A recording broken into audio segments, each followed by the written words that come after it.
নমস্কার, আমি দীপান্বিতা। কথামালা বর্ণিকা চ্যানেলে আপনাদের সবাইকে স্বাগত জানাই। আশা করি আপনারা সবাই ভালো আছেন। আজ আমি আপনাদের পাঠ করে শোনাব কল্লোল লাহিড়ীর লেখা উপন্যাস ইন্দুবালা ভাতের হোটেলের ৫ম পর্ব। আমার গল্প পাঠ যদি আপনাদের ভালো লাগে তাহলে কিন্তু অবশ্যই আমার চ্যানেলটিকে সাবস্ক্রাইব করে আমার পাশে থাকবেন। আর গল্প কেমন লাগলো তা কিন্তু কমেন্টে জানাতে ভুলবেন না। তাহলে চলুন শুরু করি আজকের গল্প।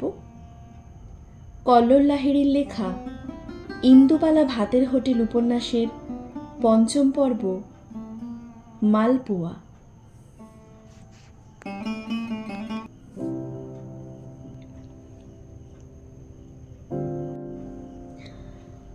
ভোর থেকে ঝিরঝিরে বৃষ্টি শুরু হয়েছিল। ঘুম ভেঙে গিয়েছিল তার অনেক আগেই। অন্ধকার ঘরটায় শুয়ে বৃষ্টির আওয়াজ শুনছিলেন ইন্দুবালা। অল্প অল্প বাতাসে দুলছিল জানলার হালকা পর্দাগুলো। তার ফাঁক দিয়ে উঁকি মারছিল একটু একটু করে ফর্সা হতে থাকা মেঘলা আকাশ। একতলায় ভাতের হোটেলের ওপরে তার এই ঘরটা ছোট্ট হলেও বেশ খোলামেলা, অন্তত এই বাড়ির অন্যান্য ঘরগুলোর থেকে তো বটেই। ঘরের চারিদিক বরাবর বেশ কয়েকটা জানলা। সামনের দিকে এগিয়ে গেলে ছেনুমিত্তির লেন। হরেক মানুষ, গাড়ি ঘোড়ার যাতায়াত, সার সার বাড়ি। আর পেছন দিকটা শাশুড়ির আমলের ছোট্ট বাগান, শিরিঙ্গে নারকেল গাছ, উঠানের আম গাছের ডালপালা আরো কয়েকটা জানলায় ছড়ানো ছিটানো। এই ঘরটা আসলে ছিল ইন্দুবালার স্বামী মাস্টার রতনলাল মল্লিকের আমোদের জায়গা। তিনি তার ইয়ার বন্ধুদের ডেকে নিয়ে এসে এই ঘরেই তুলতেন। দিন রাত তাস পেটা চলত, তার সাথে গেলাসের পর গেলাস হুইস্কি আর সোডা। ঘরখানায় ঢুকলে তখন মনে হতো কেউ যেন সকালের আঁচ ধরিয়েছে। ঝাঁট দিয়ে জড়ো হতো রাশিকৃত পোড়া সিগারেট, বিড়ি, আরো কত কি। শাশুড়ি উঠতে বসতে খোঁটা দিত বউয়ের গতর নিয়ে। যে গতরে তার বাহিরমুখো ছেলে অন্দরে মন বসাতে পারল না, যে গতর দেখে তিনি ভিসা পাসপোর্ট করে ওপার বাংলা থেকে ছেলের জন্য বাঙাল বউ নিয়ে এলেন। অথচ যে গতর বিলিয়ে সংসারে নাতি নাতনির অভাব হলো না মোটেও। ৩-৩টে সন্তানকে রেখে মাস্টার রতনলাল মল্লিক যখন ইহজীবনের মায়া ত্যাগ করলেন, তখন ইন্দুবালা ভেতরের ঘর থেকে বাইরের এই ঘরে এসে থাকতে শুরু করলেন। শুধু কি অনেক আলো হাওয়া বাতাসের জন্যে? না, তা মোটেই নয়। এই ঘরে থাকলে তিনি নিচের হোটেলের রান্নাঘর থেকে ছোট ছোট ছেলে মেয়েদের উপস্থিতি টের পেতেন। সিঁড়ির মুখ থেকে এই ঘরের দিকে নজর রাখা যেত খুব সহজে। আর এই ঘরটা এলেই যেন ইন্দুবালার কলাপোতার বাড়ির দাওয়াখানা মনে পড়ে যেত। চারিদিকে সবুজের চাঁদোয়া। ইন্দুবালা পাশ ফিরলেন। এই এত বয়সেও স্মৃতিগুলো কেন এলোমেলো হয়ে যায় না? ভুলেও তো যেতে পারে মানুষ অনেক কিছু। অনেকে ভুলেও যায়, শুনেছেন তিনি। এমনকি নিজে কে ছিল, নাম কি, বাড়ির লোকজন পর্যন্ত সবাইকেই ভুলে যায়। কিচ্ছু নাকি আর মনে থাকে না রোগটা হলে। চারপাশটাকে তখন কি আরো নতুন লাগে, পুনর্জন্মের মতো? কে জানে। আয়নার সামনে এই যে নিজেকে দেখে না চেনার বিড়ম্বনা, কিংবা নতুন আমিকে চিনে নেওয়া, সেটা কি আরো যন্ত্রণাদায়ক নয়? হয়তো, কিন্তু প্রতিদিনের প্রতিক্ষণের এই স্মৃতির বোঝা টানা আরো কষ্টকর ইন্দুবালার কাছে। নিয়তিকে দোহাই দেন ইন্দুবালা, হয় ভুলিয়ে দাও, না হলে ভুলিয়ে দেবার ব্যবস্থা করে দাও। অদৃষ্টকে সাতগাল পারলেও অনেক কিছু ভোলা হয় না ইন্দুবালার। ভাগ্যিস ভোলা হয় না। তাই তো আনাজের চুবড়ি থেকে, ছুঁচ সুতোর কৌটো থেকে, ভাতের হাঁড়ি সুবাস থেকে বেরিয়ে আসে কত কত গল্প। ইন্দুবালা চোখ বন্ধ করে আবার একটু ঘুমানোর চেষ্টা করলেন। ঠাম্মা সন্ধেবেলায় আফিম খেত। ছোট ছোট কালো কালো গুলি করা থাকতো পিতলের কৌটোতে। বাবা খুলনা শহরের বড় এক আড়তদারের কাছ থেকে নিয়ে আসতেন। ফুরিয়ে আসতে থাকলেই ঠাম্মার মাথা খারাপ হয়ে যেত। একটানা আবদার চলতো তার। ধোঁয়া টেনে টেনে ঠাম্মা বলে চলতো, অব্রজ নিয়ে আয় না বাবা, শেষ হয়ে গেল যে গুলি। সেই কাতর চাহনি এখনো যেন মনে পড়ে ইন্দুবালার। ঠিক মরে যাওয়া মানুষের চাহনির সাথে তার কি কোনো মিল ছিল? ছ্যাঁত করে উঠল বুকটা। শাশুড়ির কথা মনে পড়ে, স্বামীর কথাও। মৃত মানুষের চাহনি ইন্দুবালাকে তাড়িয়ে নিয়ে বেড়ায়, ঘিরে ধরে এক বৃষ্টি ভেজা সকালে। মুকুলে ভরা আম গাছের তলায় শোয়ানো হয়েছিল দাদুকে। বসন্তের আগমনের আগাম জানান দিচ্ছিল দু একটা কোকিল দূরের কোনো গাছগাছালির শাখায় বসে। ইন্দুবালা তখন খুব ছোট। কিছুক্ষণ আগে ঠাম্মা ভাজছিলেন দাওয়া আলো করে নতুন গুড়ের মালপোয়া। গোটা গ্রামে যেন ছড়িয়ে পড়েছিল গন্ধ। তেলের ছ্যাঁকছুক আওয়াজে উমনো ঝুমনোর পিঠে খাওয়ার গল্পটা আগাগোড়া বলে চলেছিল ঠাম্মা। হাঁ করে বসে শুনছিল ছোট্ট ইন্দুবালা। দাদু স্নান করতে যাচ্ছিল বসেদের পুকুরে। বাবা গিয়েছিলেন ধান বিক্রি করতে হাটে। মা ছিল শোয়া, ভাই তখন পেটে। দাদুর ইচ্ছে হয়েছিল অসময়ে মালপোয়া খাওয়ার। মুখ ফুটে যে মানুষ কিছু চায় না কোনোদিনও, সেই মানুষ যখন মালপোয়া খেতে চেয়েছে, ইন্দুবালার ঠাম্মার আনন্দ আর গোপন থাকে না। নিজেই গম পিষিয়ে নতুন আটা বের করেছেন জাতি ঘুরিয়ে, চাল কুটেছেন ঢেকিতে, বেটেছেন শিলনোড়ায় মিহি করে, নতুন গুড়ের হালকা একটা রস করেছেন। কয়েকদিন খুব ব্যস্ত থেকেছেন নানান তরিজুতের ছোটখাটো উপকরণ নিয়ে। আর ছোট্ট ইন্দুবালা ঠাম্মার আঁচল ঘিরে কাপড় জড়িয়ে কোলে শুয়ে সেই আখ্যানের অংশীদার হয়েছে। উমনো ঝুমনোর গল্প যখন ফুরিয়ে এসেছে, শেষ মালপোয়া যখন তেলের ওপরে লাল হয়ে ফুলে উঠছে, মৌরি সুবাস যখন কলাপোতা গ্রামে ম ম করে উঠছে, দাদু স্নান সেরে এসে তুলসীতলায় প্রণাম করতে গিয়ে বসে পড়লেন দাওয়ায়। জীবনের শেষ প্রার্থনা আর তার করা হলো না। একদিন কথা বন্ধ রেখে পরের দিন ভোরের সূর্য ওঠার আগে দাদু চলে গেলেন। আমতলায় শোয়ানো থাকলো তার দেহ। হরিনাম সংকীর্তনের দল গোল হয়ে ঘিরে ঘিরে ইনিয়ে বিনিয়ে সুর তুলল। বাড়ি থেকে কেউ মরা কান্নার চিৎকার করল না। ঠাম্মা বসে থাকলেন চুপ করে পাথরের মতো। বাবা কি করবে বুঝতে পারল না। মায়ের তখন সবে প্রসব যন্ত্রণা উঠেছে।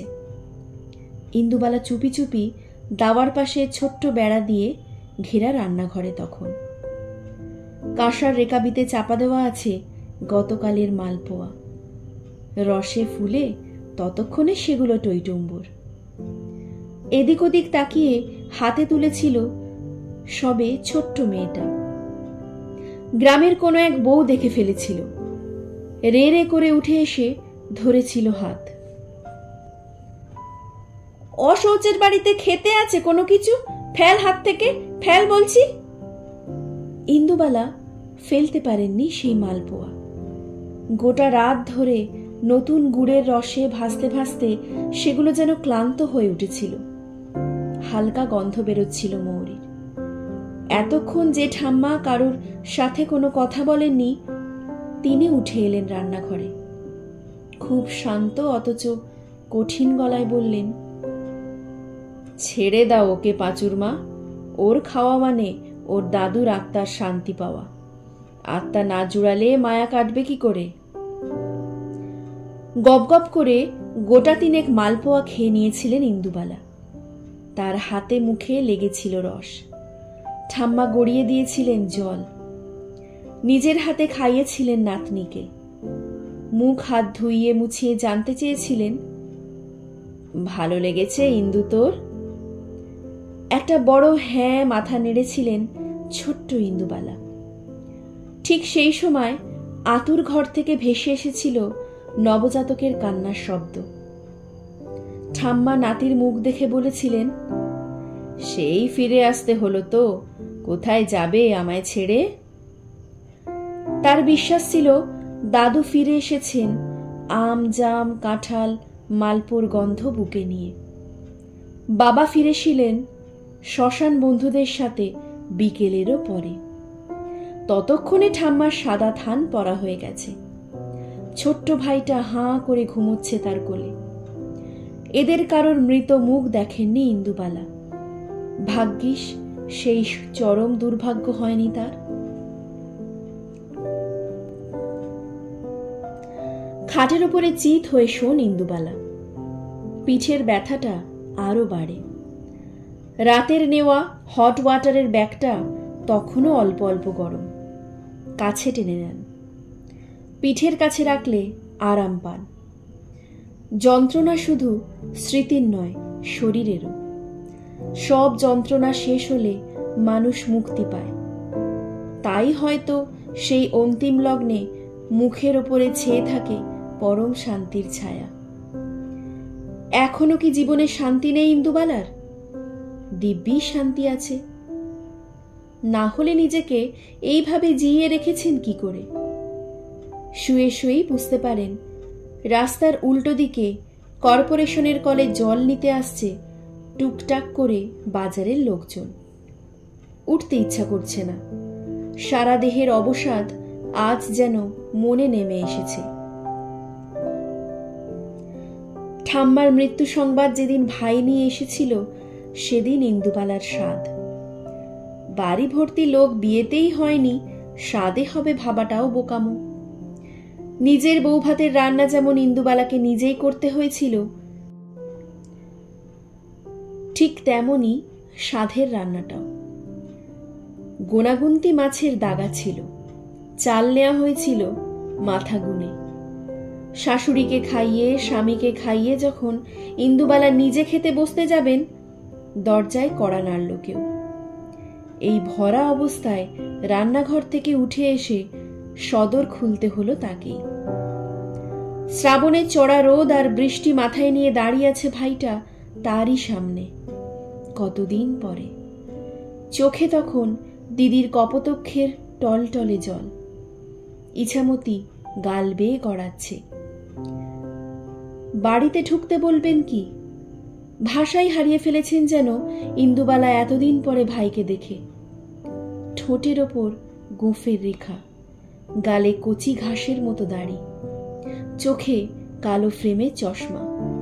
ঠিক যেন মনিরুল সেজে দাঁড়িয়ে আছে ভাই। ভেতরে আসতে বলবি না? এখানেই দাঁড়িয়ে থাকবো। ইন্দুবালা ভাইকে জড়িয়ে ধরেন। ঝুপ করে যেন তাকে ছুঁয়ে ফেলে কলাপোতা গ্রামটা, বসেদের পুকুর, তেপান্তরের ধান ক্ষেত, কদবেলের আচার। আর ভাই দেখে তার দিদি আরো সুন্দর হয়েছে। গা থেকে খসে গেছে অজগায়ের পুরনো চাদর। নতুন মা হবার যাবতীয় সবকিছু যেন গা থেকে তেড়ে ফুড়ে বের হয়ে আসছে তার। ঠিক এই সময় তো ইন্দুবালার থাকা উচিত ছিল গ্রামে। ঠাম্মা কি খুশি হতো! উঠান ভরে উঠত আচারের বয়ামে। মা বিশালক্ষী তলায় পুজো দিত। আর বাবা সবার বাড়িতে গিয়ে মিষ্টি দিয়ে বলে আসতো, এই যে শুনছো, আমার ইন্দু মা হবে, তোমরা ওকে সবাই আশীর্বাদ করো। সব যেন ঠিক মতো হয়ে যায়। নাতনির সন্তান দেখার আশায় ঠাম্মা ছিলেন না। এত সৌভাগ্য তার কপালে জুটবে না সেটা হয়তো আন্দাজ করতে পেরেছিলেন। তিনি শুধু চেয়েছিলেন তার এই শেষ শয্যায় মেয়েটা এসে একটু বসুক। বাবা চিঠি দিয়েছিলেন বেশ কয়েকটা, নিজেই আসতে পারতেন মেয়েকে নিয়ে যাওয়ার জন্যে, কিন্তু তার শরীরটা তখন ভালো নয়।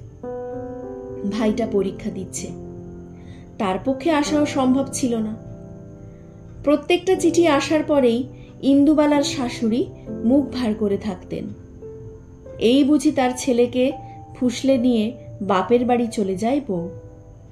কিন্তু সেই আশার আগুনে জল পড়ত বারে বারে। ছেলে দুদিন পর পর যাও বা বাড়ি ফিরত, কুম্ভকর্ণের মতো ঘুমিয়ে কাটিয়ে দিত সারাদিন। শাশুড়ির তখন ছেলেকে খাওয়ানোর ধুম লেগে যেত। ইন্দুবালাকে উনুনের সামনে বসিয়ে ফিরিস্তি মতো এটা সেটা রান্না করিয়ে নিতেন।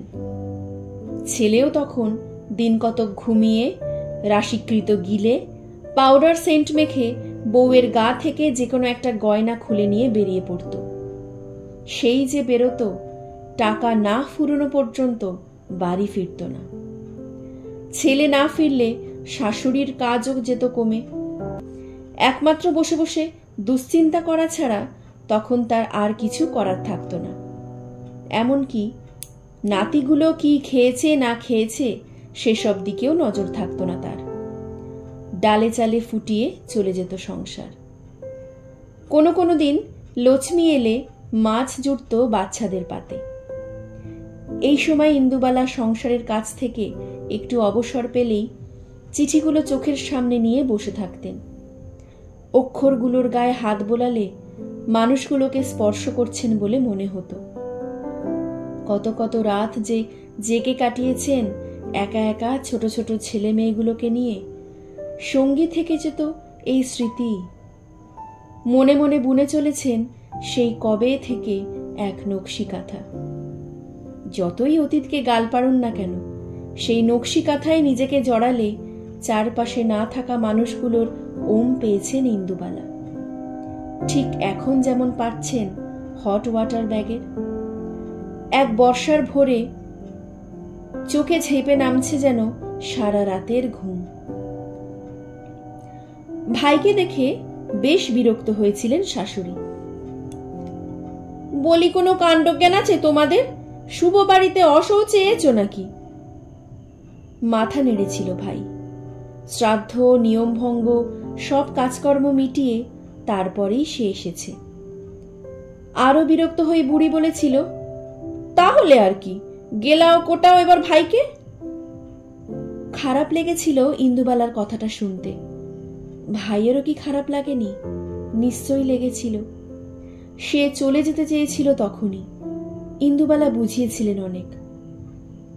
বয়স হয়েছে তো, তাই এমন হয়ে গেছে মানুষটা। তুই রাগ করিস না ভাই, চট করে স্নানটা সেরে আয় দেখি। ভাই চলে গেলে ইন্দুবালা খাবার জোগাড়ে ব্যস্ত হয়ে পড়েছিলেন। সেই কত দূর থেকে তেতেপুরে এসেছে ছেলেটা। অমন ভাবে না বললেও হয়তো পারতেন শাশুড়ি, কিন্তু তিনি জানেন এই সংসারে একটা লোক বেশি খাওয়া মানে ভাঁড়ার ঘরে টান পড়া। ছেলের নেশা বেড়েছে, বাইরে মতিগতিও। কেমন যেন কঙ্কালসার হয়ে উঠছে বাড়ির চেহারাটা আস্তে আস্তে। বুড়ি সারাদিন তাই খিটখিট করেন। নিজের যা গয়না ছিল সেগুলো অনেকদিন আগেই গেছে, বইয়েরগুলো ছেলে নিচ্ছে। তাই এবার হাত পড়েছে বাসনের বাক্সে। ভারী ভারী সব গামলা ঘড়া বিক্রি চলছে। এগুলো গেলে আর কিছু থাকবে না তার আমলের। পাছে পোয়াতি বউয়ের অভুক্ত মুখটা দেখতে হয়, তাই বুড়ি গিয়ে শুলো উপরের বারান্দার ঘরে। আর এদিকে ইন্দুবালা আসন পেতে কাঁসার থালায় বাটিতে সাজিয়ে দিলেন নিজের খাবারটুকু। পরম আদরে খাওয়ালেন ভাইকে। খুব ছোট্ট থেকেই ছেলেটা বড্ড আস্তে আস্তে খায়। তার খাওয়া নিয়েও ছিল নানান ঝামেলা। এটা খাবো না, ওটা খাবো না। মা বড় বড় দলা করে ভাতের গ্রাস গালের মধ্যে পুরে দিতেন। ঠাম্মা ওদিক থেকে চিৎকার করত, অ বৌমা, করো কি? মেরে ফেলবে নাকি দুধের বাচ্চাটাকে? আর একটু বড় হলে এক থালায় ভাত নিয়ে স্কুলে যাওয়ার আগে ইন্দুবালা আর তার ভাই খেয়ে নিত। ভাইকে খাওয়াতে বড় ভালো লাগতো তার। ছোট ছোট দাঁতগুলো আঙুলে ঠেকতেই কেমন যেন সুরসুর করে উঠত হাত। সেই ভাই কি পরিপাটি করে আজ নিজে নিজেই খাচ্ছে। বসার ভঙ্গিটাও ঠিক বাবার মতো, বাবু হয়ে সামনের দিকে মাথাটা বেশ খানিকটা ঝুঁকিয়ে। খাওয়ার সময় বাবা কথা বলতো না একটু, ভাইও না। এক দৃষ্টিতে তাকিয়ে থাকেন ইন্দুবালা যতক্ষণ না খাওয়া শেষ হয়। ভাইয়ের মধ্যে ইন্দুবালা কাকে খুঁজছিলেন সেদিন? বাবাকে, মনিরুলকে, নাকি নিজের ফেলে আসা অতীতকে? চলে যেতে চেয়েছিল ভাই সেদিন কলেজ স্ট্রিট, সেখান থেকে কোনো এক বন্ধুর বাড়ি। এখানে আবার তোর বন্ধু হলো কি করে? সন্দেহ হয়েছিল ইন্দুবালার। বল থাকতে ভালো লাগছে না দিদির বাড়ি, আদর যত্ন হচ্ছে না একটু। ভাই মিটিমিটি হাসছিল। তুইও দেখছি কলকাতার মতো কথা বলতে শিখে গেছিস দিদি।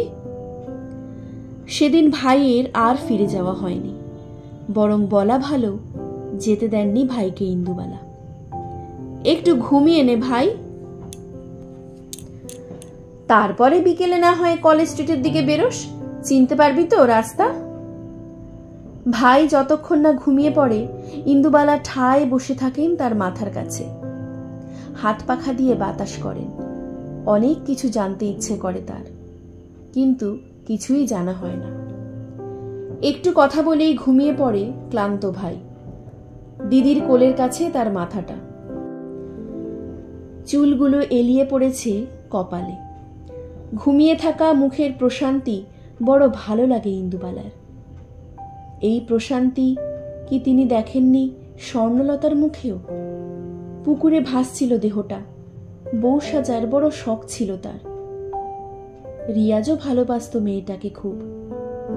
স্বর্ণলতার ফুলে ওঠা দেহটাকে জল থেকে তোলা হয়েছিল বিকেল গড়িয়ে সন্ধ্যার মুখটায়। বন্ধ করা চোখ দুটোয় ছিল নিশ্চিন্তে ঘুমিয়ে পড়ার শান্তি। ঠোঁটের কোণায় ছিল এক টুকরো হাসি, যেন জলের তলা থেকে ঘুমন্ত রাজকন্যাকে তোলা হলো এক্ষুনি। কথা ছিল রিয়াজ দাঁড়িয়ে থাকবে খেয়াঘাটে, রাতের নৌকা তাদের পার করে দেবে সভ্য জনপদ। দূরে কোথাও তারা ভালোবাসার জঙ্গলের মধ্যে আশ্রয় নেবে, যেখানে কেউ তাদের চেনে না, জানে না, ধর্মের পরিচয় নিয়ে জিজ্ঞাসাবাদ করে না। স্বর্ণলতা ঠিক পৌঁছেছিল সময়। খেয়াও ছিল ঘাটে বাঁধা, শুধু রিয়াজ আসেনি। অনেক ভোরে আকাশ যখন সবে ফর্সা হতে শুরু করেছে, স্বর্ণলতা রিয়াজকে পেয়েছিল ধান ক্ষেতের আলের ধারে। রিয়াজের কাছে সবকিছুই ছিল শুধু প্রাণটুকু ছাড়া। কারা যেন তার শ্বাসনালীটা কেটে দিয়েছিল এফোর ওফোর করে। এত রাগ ছিল তাদের রিয়াজের ওপরে, জানে মেরেও শান্তি পায়নি তারা। কুপিয়ে রেখে গিয়েছিল দেহটাকে। নিজের ভালোবাসার মানুষটার সামনে দাঁড়িয়ে স্বর্ণলতা তখন কান্নায় দুঃখে লুকিয়ে পড়তে ইচ্ছা করছিল, কিন্তু কোথায় লুকোবে সে? যেখানেই যাবে ভালোবাসাহীন মানুষগুলো তাকে কুরে কুরে খাবে। তাই ডুব সাঁতার দিয়েছিল সে জলে। যখন ভেসে উঠেছিল তখন বেলা গড়িয়ে গেছে। জালের মধ্যে ঘুমন্ত রাজকন্যাকে দেখার জন্যে আশেপাশের গাঁ থেকে ভিড় করে এসেছিল মানুষ। খবরটা প্রথম এনেছিল মনিরুল। ইন্দুকে বলার পর ফুঁপিয়ে কেঁদেছিল মেয়েটা। সেদিনও যে স্বর্ণলতা স্বপ্ন দেখত সংসারের, রিয়াজের সাথে অনেক দূরে চলে যাচ্ছে কোথাও। বলেছিল চিঠি দেবে ইন্দুকে, সংসার সাজিয়ে তার খুঁটিনাটি নিয়ে লিখবে অনেক কথা। পুণ্যিপুকুর ব্রত করতে গিয়ে বিড়বিড় করে মানত করত স্বর্ণলতা, রিয়াজের সাথে সংসার যেন হয় তার। কেউ কথা শোনেনি মেয়েটার, এমনকি ঈশ্বরও না। এর আগে কোনোদিন মনিরুল ইন্দুকে কাঁদতে দেখেনি, যদিও প্রথম চিঠিটা ততদিনে দেয়া হয়ে গেছে দুজনের। সেখানে ভালোবাসার কথা কোথাও লেখা ছিল না, ছিল শুধু বাংলার মাঠ ঘাট সব জেটে রঙের জীবনের কথা।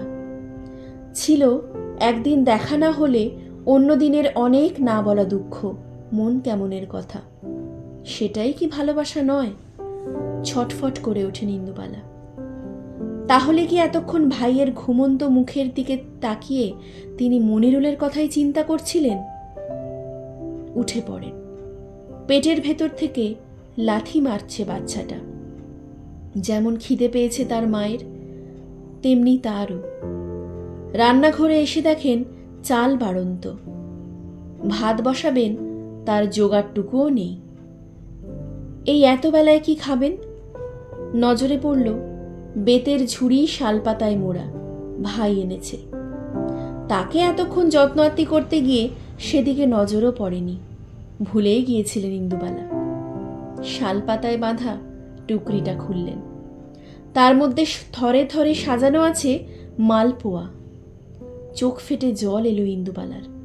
গোগ্রাসে খেতে থাকলেন তিনি, যেন কত জন্মের খিদে নিয়ে দাদু ঢুকে পড়েছেন তার পেটে।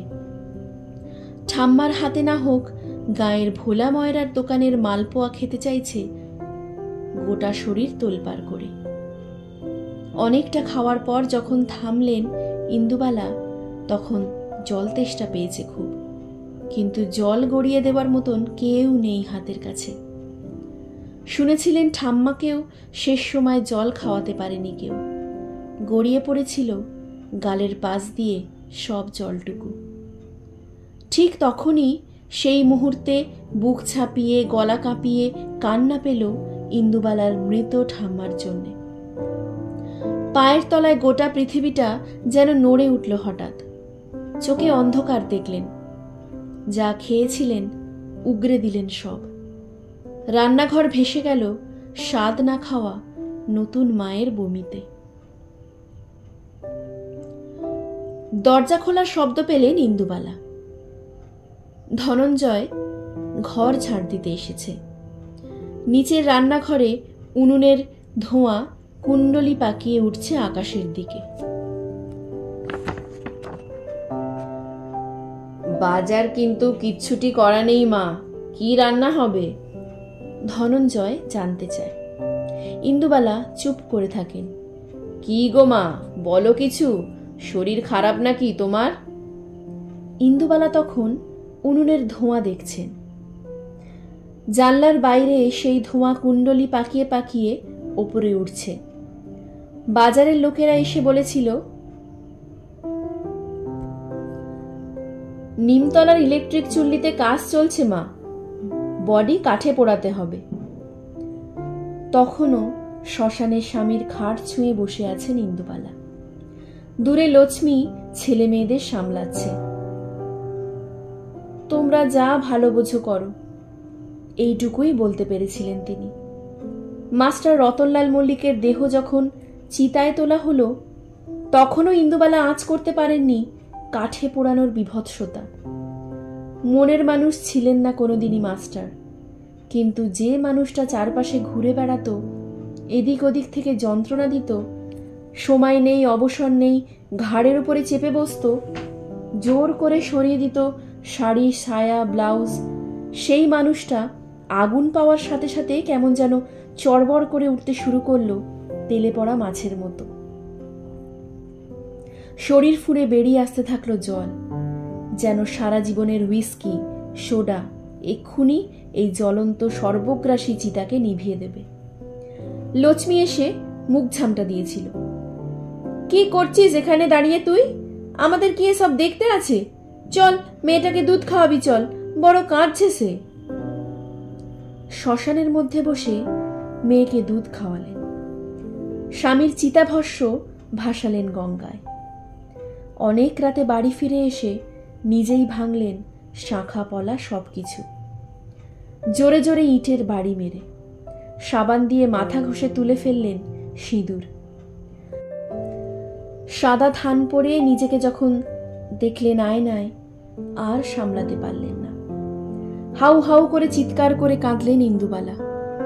সে শোক মাস্টার রতনলাল মল্লিকের জন্যে নয়, মনিরুলের জন্যেও নয়। নিজের মুখটায় তিনি অবিকল ঠাম্মাকে দেখতে পেলেন। ইন্দুবালা পাশ ফিরে শুয়ে ধনঞ্জয়কে জিজ্ঞাসা করলেন, উনুন ধরিয়েছিস কেন? গ্যাস কি ফুরিয়েছে? ধনঞ্জয় হাতের ঝাঁটাখানা মেঝেতে রেখে বলে, ওই দেখো, আজকের দিনটা কি তুমি ভুলে গেলে মা? ইন্দুবালা হাত রাতে থাকেন মনের মধ্যে, আজকে আবার কি? ধনঞ্জয় মাথায় হাত দিয়ে বলে, সত্যি এবার তোমার বয়স হয়েছে মা। আজ যে রথ, কুমোরটুলিতে দুর্গার কাঠামোয় মাটি পড়বে, ইস্কনের লম্বা রথ বেরোবে, কত সাহেব সুবা নাচানাচি করবে। হোটেলের বোর্ডে তো গতকাল লিখে রেখেছ। উঠে পড়েন ইন্দুবালা এবার তাড়াতাড়ি করে। কি লিখেছি রে? ধনঞ্জয় উত্তর দেয়, খিচুড়ি, পাঁপড় ভাজা, আনারসের চাটনি আর কাঁঠালের ক্ষীর। বিড়বিড় করে জানতে চান ইন্দুবালা, আর মালপোয়া লিখিনি সেটা?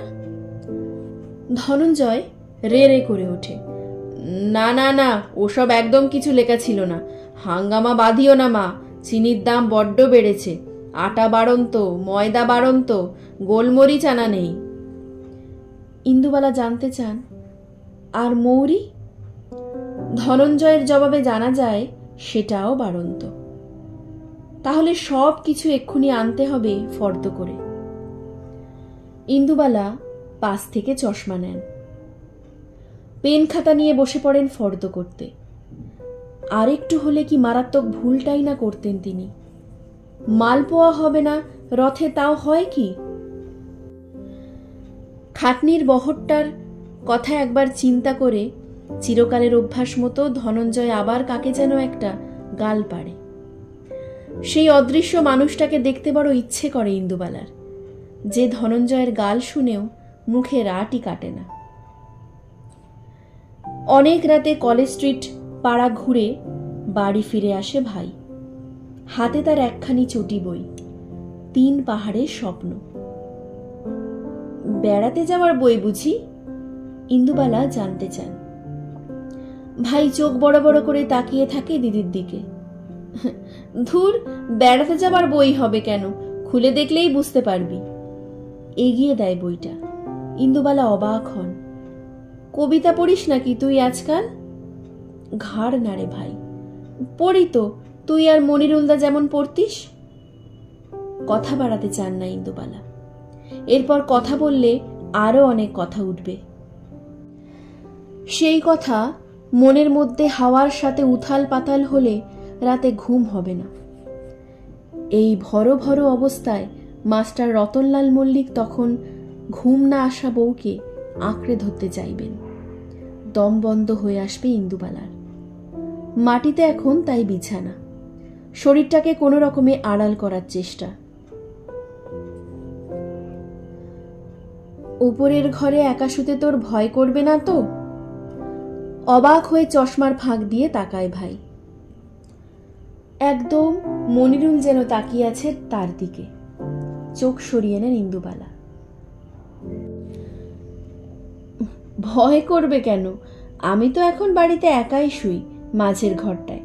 ঠাম্মার ঘরটা তো বন্ধই থাকে। ইন্দুবালা জানতে চান, ভয় করে না তোর?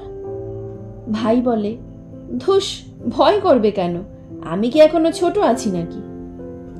ইন্দুবালা আদর করে ভাইয়ের নাক টিপে দেন। থাক, তোর আর বড় হয়ে কাজ নেই। দিদির সাথে কেমন আবার নাক ফুলিয়ে ফুলিয়ে কথা বলে। ইন্দুবালার যখন বিয়ে হয় তখন ভাই তার কাছে শুতো, জড়িয়ে আঁকড়ে ধরে। কতটুকুনেই বা ছিল তখন। মাঝে মাঝে ভোরের দিকে ঘুম ভেঙে যেত ঠান্ডায় শীত করত বলে। উঠে দেখতেন গোটা খাট ভিজিয়ে ফেলেছে ভাই হিসি করে। সেগুলো আবার সব কাচতে হতো, শুকোতে হতো। ঠাম্মা মাকে বলতো, দেখেছো বৌমা, আমার ইন্দু কেমন সব কিছু শিখে যাচ্ছে চটপট করে। একটা বাচ্চা মানুষ করা কি চারটিখানি কথা দিদি ভাই? মা যখন হবি বুঝবি। ইন্দুবালা সেটা বুঝেছিলেন খুব কষ্ট করে। নিজেকে তার জন্য তৈরি করেছিলেন আগাগোড়া। মা ঠাম্মা শিখিয়েছিল সব হাতে ধরে। তাই এত অভাবের সংসারেও মানিয়ে নিতে অসুবিধে হয়নি ইন্দুবালার। নতুন বউয়ের গলা পর্যন্ত শুনতে পেত না কেউ। ভাই আসায় কতদিন পরে যে এত কথা বলছেন ইন্দুবালা, মাঝে মাঝে হাঁপিয়ে উঠছেন। তাই আর একদিন থেকে জানা, মাথা নাড়ে ভাই। না রে, এবার হবে না দিদি, কয়েকদিন পরেই পরীক্ষা, না গেলে খুব ক্ষতি হয়ে যাবে, আবার বাবার শরীরটাও। থেমে যায় ভাই। ইন্দুবালা জানে তার বাবার শরীর ভালো না, মাঝে মাঝে জ্বর হয়, কাশি হয়। মা লিখেছে কাশির সাথে রক্ত ওঠে। ভাই ঘুমিয়ে পড়ে। ইন্দুবালা টেনে নেন পাশে রাখা চটি বইখানা। কবে থেকে কবিতা পড়তে শুরু করলো তার ভাই? 3 পাহাড়ের স্বপ্ন বইটার লেখক কে যেন এক বীরেন্দ্র চট্টোপাধ্যায়। এর কথাই বা জানলো কি করে? কলেজ স্ট্রিটে গিয়ে একা একা কাদের সাথে যেন সে দেখা করেছে। মায়ের চিঠিতে জানতে পেরেছে ভাই আস্তে আস্তে জড়িয়ে পড়ছে নানান রাজনৈতিক কার্যকলাপে। ছোট ছোট দলে নাকি তারা ছড়িয়ে পড়ছে পাহাড়ে জঙ্গলে। ভেবেছিলেন ভাইয়ের কাছ থেকে জানতে চাইবেন সব, কিন্তু সময় পেলেন আর কোথায়। বইটাকে হাতে পেয়ে গন্ধ শুকলেন ইন্দুবালা। নতুন বইয়ের গন্ধ। এই বাড়িতে আসার পর থেকে কোনো বইয়ের মুখ দেখেননি তিনি। এত বড় বাড়িতে কেবলমাত্র পাঁজি, লক্ষ্মীর পাঁচালী, নারায়ণের অষ্টোত্তর শতনাম আর গীতা ছাড়া কোনো বই নেই। কবিতার বই তো দূরস্থ। বইটাকে একটু উল্টে পাল্টে দেখতে ইচ্ছে করলো ইন্দুবালার। আর ঠিক তখনই ডাক পড়ল তার। মাস্টার রতনলাল মল্লিক অনেকক্ষণ ধরে বিছানায় অপেক্ষা করছে যে। ইন্দুবালার শরীর বেয়ে পেঁচিয়ে উঠছে আরও একটা শরীর। বিষধর ফনা তুলে গ্রাস করছে যেন সে। মাস্টার রতনলাল মল্লিক বিছানার ওপরে তার পোয়াতি বউটাকে ছিঁড়ে খাচ্ছে তখন। বন্ধ হয়ে আসছে ইন্দুবালার শ্বাস প্রশ্বাস। পেটের ভেতরে দংশিত হয়ে বাচ্চাটা যেন কেঁদে উঠছে বারে বারে। ভাই চিলেকোঠার ঘর থেকে গড়গড় পড়ে চলেছে ছোট্ট চটি বইখানা। ঘুমের মধ্যে শুনতে পেলাম শঙ্খচূড়ের কান্না, এ আনন্দ অসহ্য বোন, দিশনে লোয়ার আর না। জেগে উঠলাম দেখতে পেলাম আর না দেবার সুখে, কেয়া ফুলটি ঘুমিয়ে আছে বিষধরের বুকে। গলা বুজে আসছে ইন্দুবালার, কান্নায় ঘেন্নায়। ভোর রাতে উঠে ঠান্ডা জল মাথায় ঢালেন তিনি, একবার নয় বারবার। আরো অনেকদিন পরে ভাই যখন আর নেই, স্বামী যখন নেই, চারিদিকে শূন্য খাঁ খাঁ। অনেক রাতে দরজা ধাক্কিয়ে খেতে এসেছিল কজন। তাদেরই কেউ হয়তো ভুলবশত ফেলে রেখে গেছিল একটা কবিতার বই। পড়ে ফেলেছিলেন ইন্দুবালা কবির নামটা, বীরেন্দ্র চট্টোপাধ্যায়। তখন কলকাতায় বোমা, রাস্তার ঘাটে মৃতদেহের সারি। ছোট ছোট ছেলে মেয়েগুলো গঙ্গায় ভাসছে লাশ হয়ে। পরের দিন অনেক রাতে ছেলেটা আবার এসেছিল এক পেট খিদে নিয়ে। হ্যাঁ, সেদিনটাও ছিল রথের দিন। মনে আছে ইন্দুবালা পাঁপড় ভেজেছিলেন, হিঙের গন্ধ মাখানো খিচুড়ি হয়েছিল, আর ছিল চুষির পায়েস। প্রথম দিন ইন্দুবালার সাথে অলোকের কোনো কথা হয়নি, কিন্তু দ্বিতীয় দিন অনেক কথা হলো। বইয়ের প্রচ্ছেদের ওপরে গোটা গোটা অক্ষরে লেখা বীরেন্দ্র চট্টোপাধ্যায়কে সে একবার নিয়ে আসবে বলেছিল। ওই শীর্ণকায় উজ্জীবিত কবি আপনাকে দেখলে যে কি বলবেন কমরেড ইন্দুবালা, ভেবেই আমি শিহরিত হচ্ছি। উনি সবাইকে বলেছেন কবিতা লেখো, ঢেকে ফেলো শহরের প্রাচীরগুলো কবিতায়, বিপ্লবে। অলোক ফিরে আসেনি, কবিও না, কিন্তু বইটা রয়ে গেছে এখনো তার কাছে। মাঝে মাঝে বইটা খুললে অলোক ভেসে আসে। তাকে অনেক দিন না দেখলে কষ্ট পান ইন্দুবালা। তাড়াতাড়ি শিল নোড়া পেড়ে ফেলে ধনঞ্জয়। এই বেলা চাল না বেটে রাখলে বুড়ি নিজেই বাড়তে শুরু করে দেবে। এই গুচ্ছের লোকের জন্য মালপোয়া বানানো কি মুখের কথা? এরই মধ্যে জলহস্তির ছানাগুলো ঘুরে গেছে, মানে সামনের হোস্টেলের ওই ছেলে মেয়েগুলো। ঠাকুমা দেওয়ালে কি লিখছে দেখতে এসেছে হুড়মুড়িয়ে। কি গো, সব পাল্টে দিচ্ছ নাকি? শুক্তো ভাত এইসব কিছু খাবো না আজকে? ছোট করে ছেলেদের মতো চুল কাটা মেয়েটা ঘাড় ঘুরিয়ে বলে। ধনঞ্জয়ের মনে হয় ঠাস করে গালে একটা ঠাটিয়ে থাপ্পড় দেয়। শুধু পাকা পাকা কথা। সেদিন আবার গলির মোড়টাতে দাঁড়িয়ে সিগারেট ফুঁকছিল মেয়েটা, দেখেছে ধনঞ্জয়। ইন্দুবালাকে বলতে এলে নিজেই ধাতানি খেয়েছিল বেশি। কেন, তুমি বিড়ি ফোঁকো না? তাও তো ওরা মনের সুখে দুটো টান দিতে পারে। আমরা কি পেয়েছি জীবনে? ধনঞ্জয় কথা বাড়ায়নি আর। মাঝে মাঝে চিনতে পারেন না ইন্দুবালাকে সে। মাঝে কখন কি বলে বোঝা মুশকিল। এদের নিয়ে একটা কথা বলারও জো নেই মায়ের কাছে। নিজের মনে গজগজ করে ধনঞ্জয়। বাবুই পাখির বাসার মতো চুল যে ছেলেটার, সেটা আরো ধ্যাসটা। কি গো, কি কি চেঞ্জ করেছো দেখি? এগিয়ে আসে সে সব্বাইকে সরিয়ে দিয়ে ইন্দুবালার কাছে। তাই বলে কাঁঠাল ক্ষীরটা চেঞ্জ করো না প্লিজ। ওটার যে গল্পটা বলেছিলে সেটা কিন্তু আমি কালকে ফেসবুকে শেয়ার করেছি। ওখান থেকে অনেকে আসবে বলেছে খেতে। মোটা ছেলেটা এরপর এগিয়ে আসে। খেয়ে খেয়ে একেবারে ঘাড়ে গর্দানে হয়ে গিয়েছে, তাও থামার নাম নেই। তোরা বড় ছটফট করিস, আগে দেখ না কি লেখে ঠাকুমা, ডিস্টার্ব করিস না। একরাশ ছেলে মেয়ে জড়ো হয় ইন্দুবালার আশেপাশে।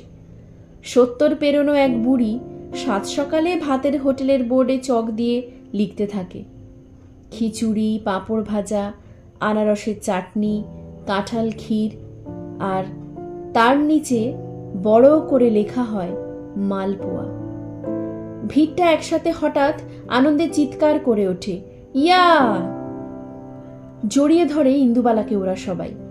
কেউ তার মধ্যেই ফেসবুক লাইভ শুরু করে দেয়।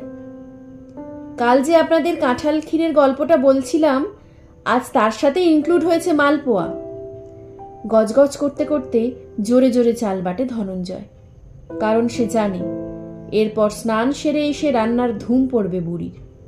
একটা নেশার মধ্যে থাকবে সেই দুপুর পর্যন্ত, যতক্ষণ না শেষ রান্নাটুকু হয়, যতক্ষণ না শেষ মানুষটা খেয়ে চলে যায় হোটেল থেকে। নতুন একটা সাইকেল কিনেছে মনিরুল, সেটা দেখাতে এসেছিল। ইন্দু জানে এটা একটা অছিলা। আসলে তারা আজ যাবে মুক্তার পাড়ায় রথের মেলায়। মাকে কি করে বলবে সে? সাইকেল শেখাটা খুব সহজ মিথ্যের রাস্তা। ছেলে মেয়ে দুটো বাড়ছে যেন তাল গাছের মতো। মায়ের মন সায় দিতে চায় না।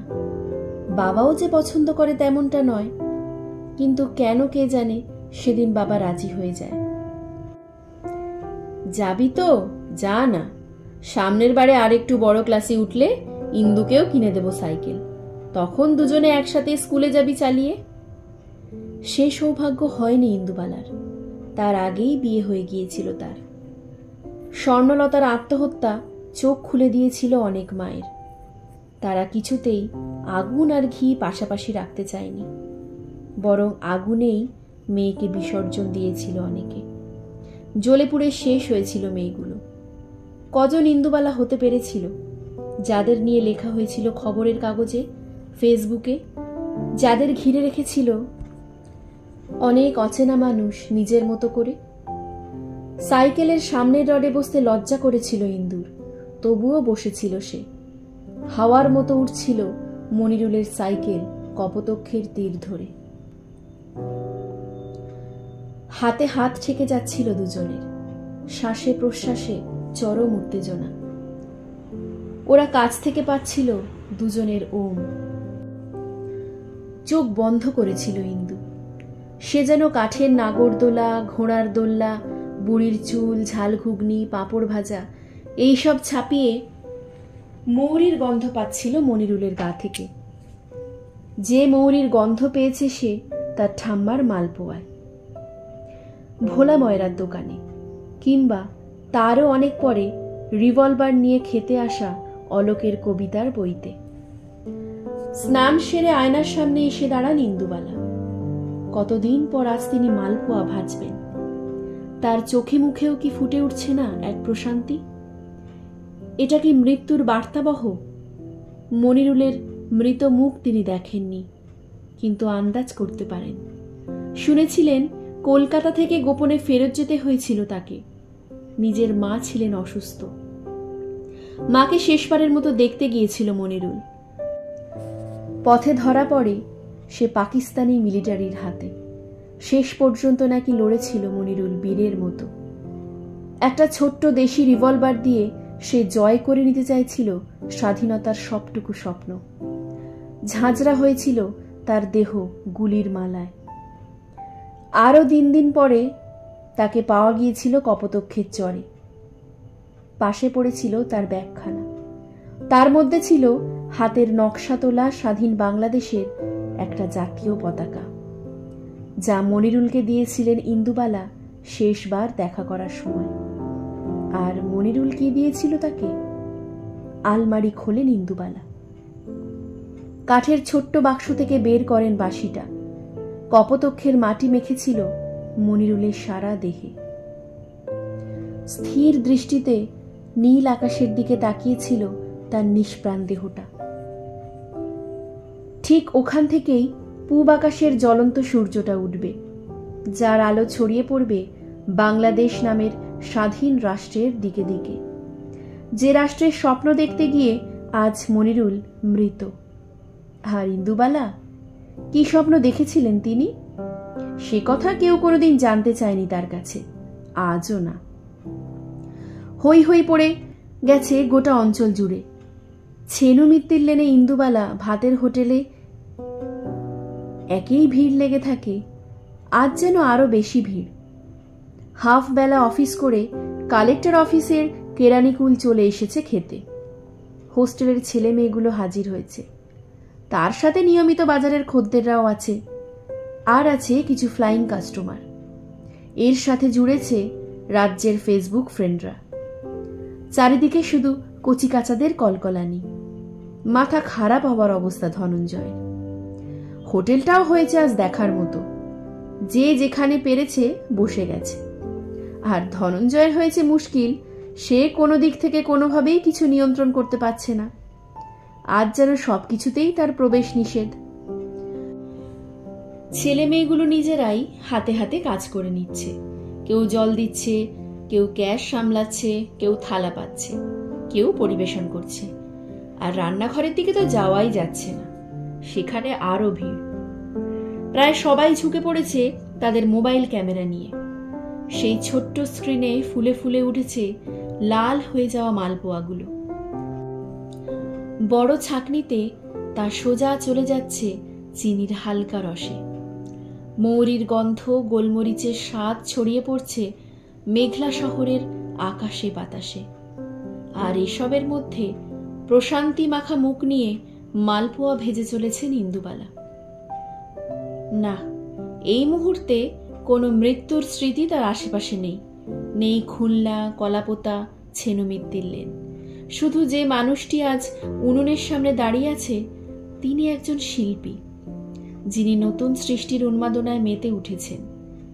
তার বুড়ো ডালপালাগুলো চারিদিক থেকে যেন শুষে নিচ্ছে তারুণ্যের আস্বাদ, যে স্বাদে রয়ে গেছে নতুন করে বেঁচে থাকার আকাঙ্ক্ষা। ধন্যবাদ।